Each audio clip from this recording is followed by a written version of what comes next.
유럽 여행을 다녀온 후에 군대로 도망가야 했다. 제가 군대를 가기 전 겪었던 일에 대해서 이야기해 보겠습니다. 전 그런대로 잘 수능을 마치고 원하는 대학에 무사히 합격할 수 있었고, 이제 막 신입생이 되고 나서 간절히 바라던 유럽 여행의 꿈을 위해서 밤잠을 줄여가며 학점을 관리한 덕분에 장학금을 받게 되었고, 장학금을 받으면 모아두신 등록금을 부모님께서 내 용돈으로 주신다고 하셨기에 겨울방학에 꿈을 그리던 유럽 여행을 갈 수 있게 되었습니다. 생애 처음 외국으로 떠나는 장거리 여행이기에 떨리기도 했고, 사진과 영상으로만 보고 읽던 독일과 프랑스 등을 직접 볼 수 있다는 생각에 들떠 있었어요.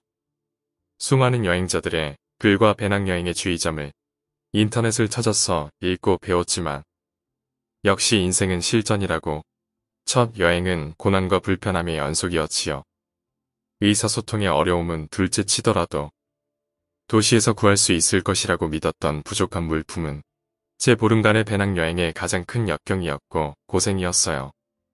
그래도 생각했던 것보다 여행 자금과 기간을 알차게 쓰면서 여행 막바지에 잘 도착하는 듯 싶었으나, 제 짧은 생각으로 인해 800년이 넘었다는 교회에서 사건이 발생했습니다. 저는 그날을 기억하건대 여행의 마지막 날이었고, 여행 도중에 찍어놓은 사진을 일괄 정리하면서 보고 있었습니다.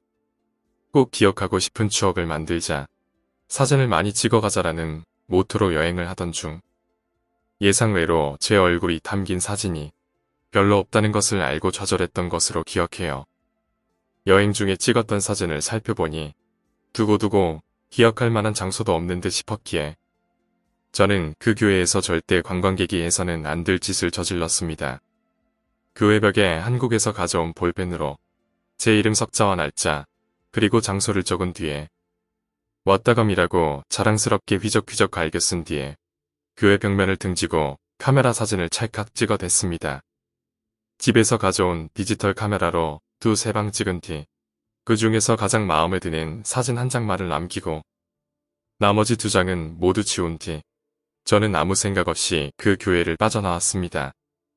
그리고 제 여행도 그렇게 종료되었으나 진짜 사건은 제가 한국에 돌아온 뒤부터 발생했어요. 유럽 여행을 마치고 돌아온 저는 그날 밤부터 열병에 걸린 것처럼 몇 날 며칠을 열이 펄펄 끓었고, 집에서 부모님의 병수발을 받으면서 3일 정도를 꼼짝도 하지 못했습니다. 덕분에 여행을 다녀오고 유럽에서 무엇을 보았고 어쨌고 자랑할 틈도 없이 3일 밤낮을 아프기만 했던 것 같아요. 다행히 열이 많이 내리고 3일 후엔 한결 가벼운 몸이 되었지만 정말 까딱하면 병원에 실려 갈 뻔했다 싶을 정도로 아팠습니다. 저는 심한 몸살이라 여기고 제 방 침대 위에서 끙끙 앓았고 그렇게 거의 다 나았다라고 생각했지요. 그러나 그렇게 아픈 뒤에도 조금만 움직여도 쉽사리 오한이 들고 참을 수 없이 몸이 딸려오는 등 계속해서 두렵고 이유를 알 수 없는 공포에 몸과 마음을 가눌 수 없는 이상한 상태가 계속되었습니다. 그렇게 몸이 심상찮게 아프던 중 저는 생각하기도 싫을 만큼 끔찍한 가위도 자주 눌렸는데, 가위의 내용은 정말 기괴하다라고 표현할 정도로 낯설었고 우리가 평범하게 알고 있는 그런 내용이 아니었습니다. 꿈에서 저는 침대에 누워있는 것이 아니라 몸이 거대한 목책에 매달려 있었습니다. 발만 묶인 채 거대한 교수대 같은 곳에 거꾸로 매달려 있는 것입니다. 처음에 이 모습을 어디서 보았고 어떤 모습인지 표현하기 힘들었는데, 이제 와서 생각해보면 타로카드의 행맨을 꼭 닮은 모습이었습니다. 그곳에서 제가 보는 장면은 정말 충격적이었는데 지금 생각해봐도 이가 덜덜 떨립니다. 제가 그런 식으로 매달린 모습이 이상하다고 생각되었는지 낯선 사람이 저를 향해 저벅저벅 다가옵니다. 그것이 마침내 제 앞에 섰을 때 그것은 사람의 모습을 하고 있지 않았습니다. 예를 들어 얼굴에 피가 줄줄 흐르면서 기괴한 웃음을 짓고 있는 말로 형용할 수 없는 영적 존재들이었습니다. 즉, 교수대에 매달린 제게 다가온 것은 하나같이 사람이 아니라 귀신처럼 보였습니다. 그러나 이것이 전부가 아니었습니다. 그 가위에 눌리는 동안에는 정말 두려웠습니다. 그 흉측한 몰골의 귀신들이 제게 다가와 왜 이렇게 매달려 있어? 라며 물어서도 아니었고 저를 보면서 깔깔거리며 미친 듯이 웃어대서도 아니었습니다. 정말 큰 문제는 다음에 있었습니다. 저에게 다가온 그 궁금증과 호기심 가득한 표정의 귀신들은 목이 잘려나갑니다. 네, 정말 목이 잘려나갔습니다. 저를 향해 목을 길게 떼고서 다가오던 귀신들은 낯선 어떤 거대한 것에 습격을 받고 목이 잘려나가는 것이었습니다. 저도 그 꿈에 대해서 더 이상 설명하기 어렵지만 확실한 것은 목이 잘린 귀신들은 끔찍한 단말말을 내뱉고 제 앞에 고꾸라집니다. 이유도 영문도 알 수 없다는 듯한 그 표정이 뚜렷하게 제 뇌리에 박히면서 저는 잠에서 깨어납니다. 며칠씩이나 이런 꿈을 꾸면서 저는 신경이 있는 대로 예민해지고 좀처럼 정상적인 생활을 할 수가 없었습니다. 그러면서 갑자기 생각났던 게 전에 어머니를 따라서 수능시험을 잘 치를 수 있게 심적인 안정이나 얻고자 점집을 찾은 적이 있었는데 그때 저를 본 무당은 제 체구가 대장부와 같이 기골이 장대하고 주위에는 저와 함께하는 수호신들이 늘 있으니 잔병치레를 치를 염려도 없고 큰 병이 나도 곧잘 나을 것이라고 이야기한 적이 떠올랐습니다. 저는 왜 그 말이 갑작스레 뇌리에 꽂혔는지는 모르겠지만 온몸이 부들부들 떨리면서 그 생각이 머리를 맴돌았습니다. 제가 갑작스레 몸이 안 좋아졌기에 그 무당이 사기꾼이라고 생각하고 있었던 것이 아닙니다. 저는 제 몸의 이상이 어쩌면 육체적인 문제가 아닌 영적인 문제가 아닐까라고 직감적으로 생각하고 있었던 것 같습니다. 그리고 제가 그 생각을 떠올린 그날 밤, 저는 그 꿈의 실체를 제대로 봤습니다.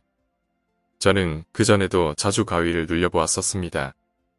그때마다 저는 솔직히 두렵지 않았고 한 번도 무섭다는 생각을 가져본 적이 없었어요. 마치 주위에 뭔가 절 보호하는 느낌이 늘 들었습니다. 그러나 최근에 그것은 단순한 가위 눌림 따위가 아니었습니다. 전 그날 밤 잠을 자다가 무슨 소리를 듣고 두 눈이 갑자기 번쩍 떠졌습니다. 그리고 제일 똑똑히 그것을 확인했습니다.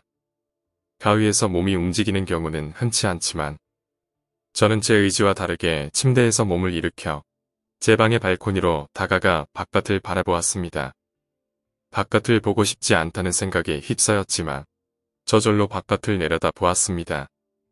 그리고 그것은 좀처럼 꿈처럼 느껴지지 않는 무시무시한 풍경이었습니다.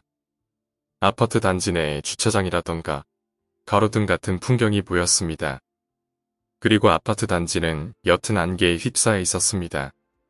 그리고 그 안개 속에서 뭔가가 나타났습니다. 그것은 말을 타고 있었습니다. 그것은 정말 낯선 것이었고 아무리 봐도 제가 지금까지 봐왔던 존재들과 너무나 달랐습니다. 가위에 눌려서 몸이 뜻대로 움직이지 않고 생각할 새도 없이 후들거리는 다리를 굴어 제자리에 털썩 주저앉았고 그것이 벌이는 끔찍한 짓을 지켜만 보았습니다. 그 거대한 것은 단지 내에 보이는 남자, 여자, 아이, 노인 할 것 없이 모조리 목을 잘라버리고 있었습니다. 쫓기던 한 여자는 발코니에 있는 저와 눈이 마주치고는 잔뜩 겁에 질린 모습으로 제게 살려달라고 외쳤지만 제가 할 수 있는 일은 아무것도 없었고 저는 그 여자가 산 사람이 아니라는 것을 한눈에 보고 알 수 있었습니다. 두 동공이 하얗고 얼굴이 파란빛을 띤 것이 사람의 형상이 아니었습니다. 그 여자 귀신의 생김새는 아직도 눈앞에 그려지듯이 생생한데 겁에 질려 쫓기는 모습은 평범한 사람처럼 온몸을 휙휙 저으며 도망치고 있었습니다. 안 그래도 아무런 생각도 떠오르지 않는데 저를 보며 살려달라 애원하던 그 여자 귀신의 머리가 잘려 바닥을 굴러다니는 모습을 보고는 더더욱 머리가 하얗게 질리고 말았습니다. 그리고 다음 순간 그 말을 탄 낯선 것이 지금까지 다른 귀신들 목을 베어대던 커다란 검을 들어 발코니에 주저앉아 있는 저를 향해 가리켰습니다. 그 멀리 있는데도 저는 제 목에 그 차가운 검날이 닿고 있다고 느껴졌고 제 목이 잘려나갈 것 같은 다음 순간 정말 기적처럼 눈이 딱 떠졌습니다.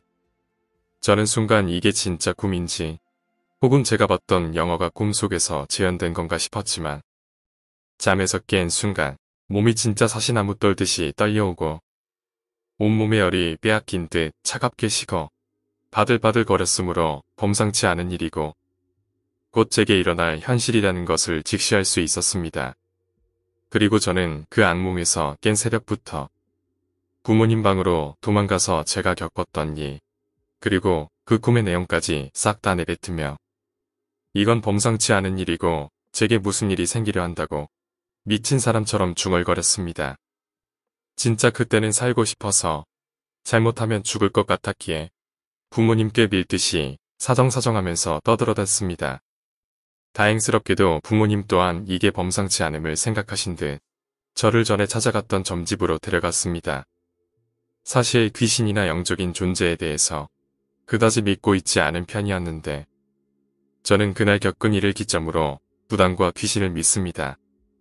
점집에 택시를 타고 앞으로 가자마자 숨이 안 쉬어질 정도로 공포와 혼이 빠져나가는 듯한 추위를 느꼈고 점집 앞에 선 순간 저는 정말 귓속이 찢어질 듯이 커다란 비명소리를 들었습니다. 문제는 그 소리가 제 귀에만 들렸어요.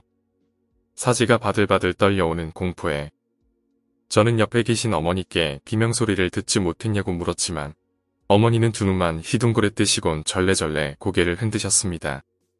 게다가 더 놀라운 것은 제가 그 점집에 들어서자마자 그곳에서 손님을 받고 있어야 할 무당이 호들갑을 떨면서 제게 뛰어온 것입니다.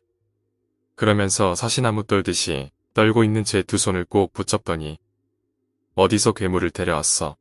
도대체 어디서 무얼 했길래 저 엄청난 사양귀를 데려온 거야? 라고 호통을 치듯이 제게 고함을 질렀습니다. 전 순간 두려움과 알 수 없는 죄송스러움에 두 눈에서 눈물이 하염없이 흐르는 것을 느꼈는데 도저히 눈물이 멈추지 않았습니다. 그러면서 제가 당시에 생각지도 못하고 있었던 오래된 서양 교회에다가 낙서를 했던 일과 사진을 찍었던 일, 그리고 그곳에 누를 범한 일까지 샅샅이 무당 손을 붙잡고 떠들어댔습니다. 제가 벌벌 떠는 만큼 그 무당도 호들갑을 떨며 제 말을 듣더니만 더 이상 제 주위로 피를 보지 않으려면 제가 장군들이 있는 곳으로 가야 한다고 말했습니다. 그 무당이 장군들이 있는 곳이라고 이야기했던 곳은 바로 군대였습니다.